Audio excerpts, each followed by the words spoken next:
Hi guys! So, get ready with me to go to the gym. Actually, first time ko mag-gym ever ngayong araw na to. And, magsa-sunscreen muna tayo. Okay? Okay. Kailangan natin ng maraming sunscreen since mainit ngayon. It's 9 a.m. Gusto ko mag-gym kasi malapit na yung birthday ko. And, of course, mag-birthday shoot ako for my debut.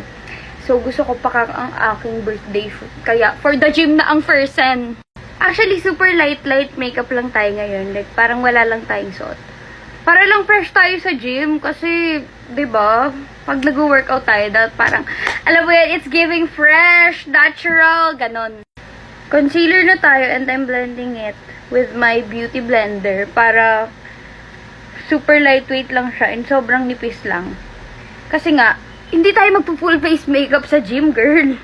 Gusto ko lang itago yung mga eye bags ka dyan, you know what I mean, to brighten up my eyes. Kilay na tayo, guys. And actually, wala naman ako masyadong ginagawa sa kilay ko. I just brush it. And then, pinifill in ko lang yung mga parts na parang panot. Panot! After that, blush na tayo and talagay ko siya dito.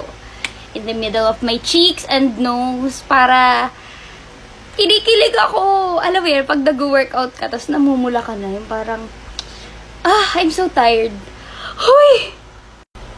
Kailangan natin bawasan kasi para na tayong si Sasa girl. It's not giving.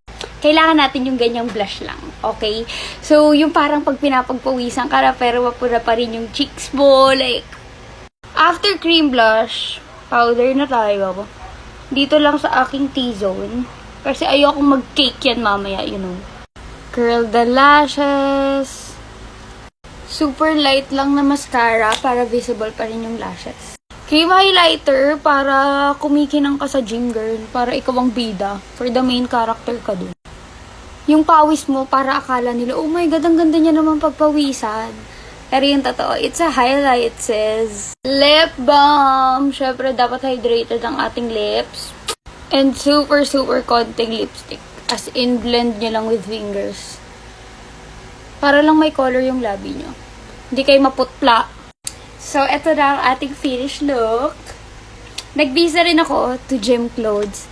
So, I'm ready to go, guys. Bye!